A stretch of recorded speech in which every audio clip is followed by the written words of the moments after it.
So instead of trying to write a new musical in the time given, instead I'm going to tell you my backstory, which is set in Taiwan, which is where I'm originally from. And it's quite a harrowing story, full of loss and betrayal, and it's not very funny. But it does last an hour. And I find that very difficult, not because I just find it very difficult to sort of talk about where I'm from and that kind of stuff, but also because, as someone who primarily writes musicals, I had to completely reinvent myself as a storyteller.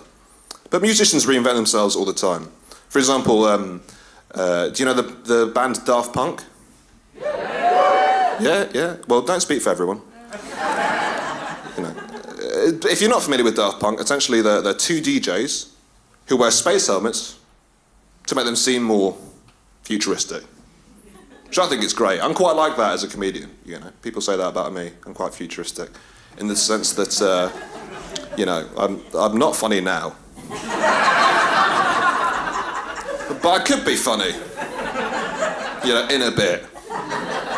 Get a lot of people telling me that I'm futuristic. I get a lot of fan mail telling me that I'm futuristic. I had an email just the other day. They said, "We just want to let you know that when you stormed off, saying the crowd was terrible, the next comedian came on, and we couldn't stop laughing." And I'd be like, "Welcome to the future." That's a classic huge Davies payoff. Right, it's classic. It's classic. You know. Yeah, futuristic music was cool, man. Until one band came along, started doing their own dystopian song about the future. And that song ruined futuristic music forever. And that song went a little bit like this.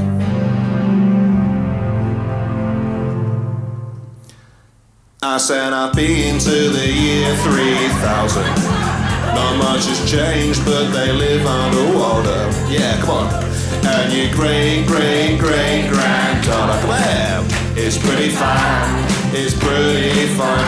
Now that to me is the most depressing song I've heard in my whole life. To recap, that's a song about someone from the year 2002 going to the year 3000 to have sex with your great-great-great-great-granddaughter. Yeah? Number one, you go year 3000 and everything's underwater. Maybe the rest of the song should be about climate change. That's like our equivalent of Neil Armstrong going to the moon. We go, "Neil, what was the moon like? What did you see up there? There must be so much stuff." And he went, "The moon? Oh, well, I'll tell you about the moon." I went to the moon. I went to the moon, yeah. And there was no gravity, but I saw some rocks that looked just like some titties. No.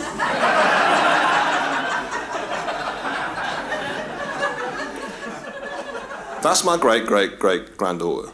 You're talking about that, mate. You're going to sleep with my relatives, you've got to keep these things to yourself. I thought this was a fun song about time travel, not Russell Brand the musical.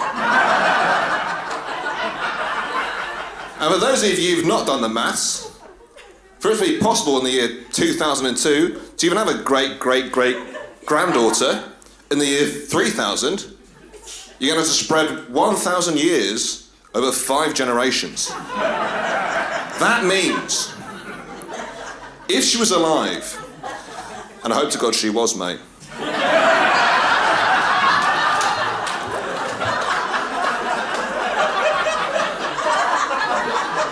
if you spread out the years, average them out, she's going to be minimum, that's 2 centuries old.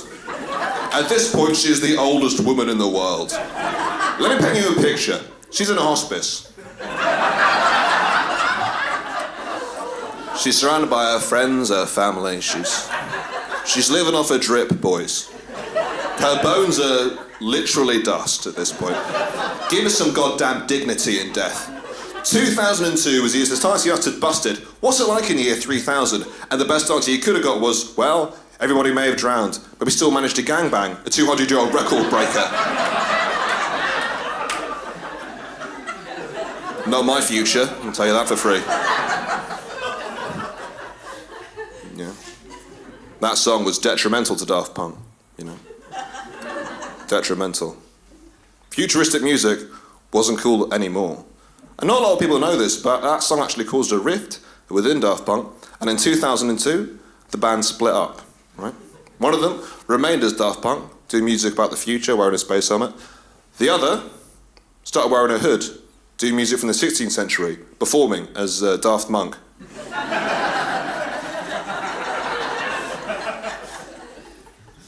Do you like Gregorian chanting?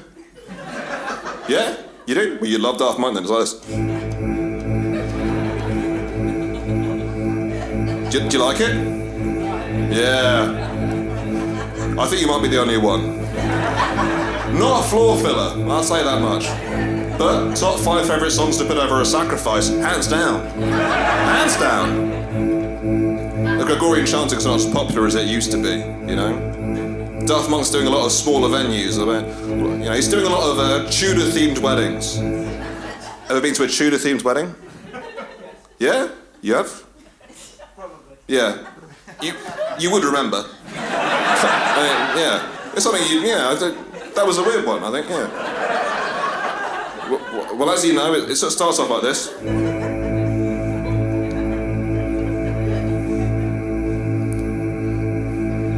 That goes on for about an hour. It's a pretty bleak affair. It's a bleak affair.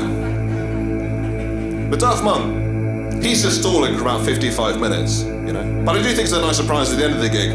There's a payoff. You don't even know you're watching Daft Monk until the beat kicks in. It's like this.